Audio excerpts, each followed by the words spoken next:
It seems like a pretty good time to talk about endings.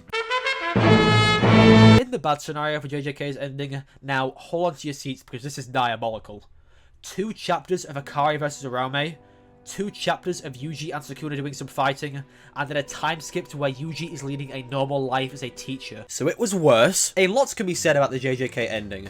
Basically nothing I mentioned in this video came to fruition. Instead, Gege opted to off-screen this fight, have a super anticlimactic Sukuna finale, a 1 chapter long arc about the new Shadow style, yep, that's the thing he decided to wrap up, and 2 chapters of Where Are They Now with some flashbacks here and there, and the squad arresting some random guy. People are acting like this is the worst, most unreadable dog shit to ever grace their eyes, and it's really not that bad. Like, guys, this is only an incredibly disappointing, rushed, low effort ending that we can all collectively agree sucks. In fact, I'm willing to speedrun a list of some stuff that I forgot about. Shoko as a character does absolutely nothing. Kenny and Yuki's theories on how to end curses go nowhere, therefore the status quo is completely unchanged. Megumi still feels like a wasted character, and Keijaku is inexplicably back, but he doesn't do anything. He's just alive, lol, the end, fuck you. People really over-exaggerate the quality of endings as they come about, mainly because of the weight of expectation. There's a lot of pressure on those final chapters or episodes, because it's the last thing the viewer is going to experience. If it's shit, they're gonna have the taste of shit in their mouth every time they think about it.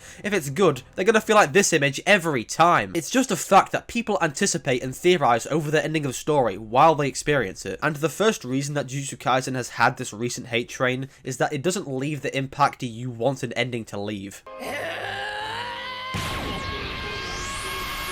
When I read the chapter of Yuji's domain expansion, I felt impact. At first, there's this tension as the scene shifts from a chaotic, hellish battle to the serene beauty of Yuji's hometown. After a series filled with a hate-fueled rivalry, we find the protagonist and antagonist engaging in some simple small talk and performing mundane activities. It all leads up to a profound moment where Yuji tries to show Sukuna his own perception of humanity, a simple yet powerful attempt to bridge the divide between them. And when it doesn't work, the confrontation between the two only grows more intense. The raw anger Sukuna experiences as he realizes he's being pitied by somebody he looks down upon so much. That is impact. Talk no Jutsu is tried and true, sure, but the way in which it is done is phenomenal here. The next 6 chapters fail to recreate or capitalize on this feeling at all. Everything just kind of plays out like a Marvel movie. If anything, it feels uninspired, like this was the backup ending to a different one that got rejected for being too experimental, too controversial even. The reason this typical, everyone's okay and the story is done ending doesn't work very well is because it doesn't feel like the story is wrapped up. There's so many plot lines and characters that feel half-baked. To be honest, even the big punch at the end of the Sukuna fight wasn't that impactful, and that's like the one thing you need to have at the end of a shonen battle, a big punch. Because Sukuna had already been hit by like 6 attacks as strong as that one, he genuinely got a death by 1000 cuts death. He felt like a D&D boss more than anything. While I can understand why people are so outraged at their favourite series for being disappointing, I also have this neat little mild take for you. I feel like a lot of people aren't really appreciating what they do have. You know, I joked about the ending sucking, but I more felt it was just mediocre than it was horrible. I'm obviously completely fine with criticism and discussion, but I cringe at people getting overwhelmingly mad at manga authors. Jujutsu Kaisen fans have actually gotten some of the best treatment in regards to anime and manga. When a manga ends, it's not like the community is suddenly dead. You still have seasons of a great adaptation to air. You're not done yet. Demon Slayer, a manga that ended 4 years ago, still has fans pop up every time a season comes out. I see so many memes about JJK fans migrating to different manga as if the entire globe isn't going to watch season 3. Whereas you look at an Attack on Titan subreddit and... But if we go even further, you realise that getting an ending in the first place is a privilege. Many anime and manga just don't even get to that point. Some manga are just straight up axed. Do you know how many stories are thrown in the garbage over at Shonen Jump? Seriously, go check. Some manga, even if they're loved, go on an indefinite hiatus to the point where there may not ever even be an ending. Some adaptations are just cut and they're never getting a season 2 or 3. Some endings are just complete unredeemable shit. Some endings get weird anime only stuff. Some endings are soured because of some cheap cash grab grab Season 2 or a movie. There are plenty of communities that have been done far worse than JJK or My Hero Academia. People ultimately want their favourite shows to have unforgettable endings, ones that rise above all the challenges that I just mentioned. They hope to mimic the rare shows that not only manage to wrap up perfectly, but also defy all expectations, despite immense pressures from fans, to deliver a truly remarkable experience that will last forever in their memories. I remember when I started reading JoJo's Bizarre Adventure for the first time. I enjoyed the Part 5 anime so much that I plunged myself into Parts 6 and 7, and while I did truly enjoy myself throughout those experiences, the first thing that I think of when I hear Stone Ocean is the ending. Those final few episodes.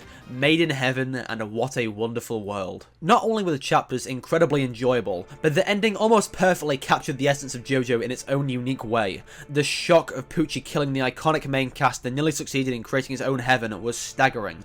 Yet it was the inherited will of the Joestar gang that led to his downfall, with but a child defeating him, Pucci's own actions ultimately haunting him through the brother he had killed. Fate. The very thing that Pucci tried to work around ultimately brought about his end, and in the final scene there is a beautiful bittersweetness. Even though the characters are technically alive, we witnessed their deaths. They are fundamentally different people now, people who no longer even know who Emporio is.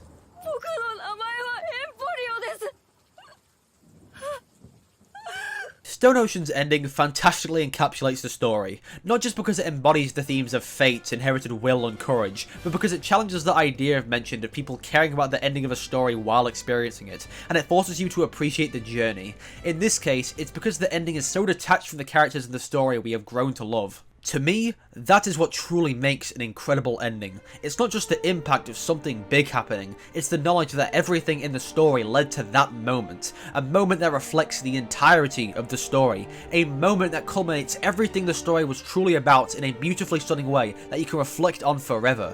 Triumph, anger, happiness, and sadness. The best endings can encapsulate all these emotions as the final page of the journey is turned.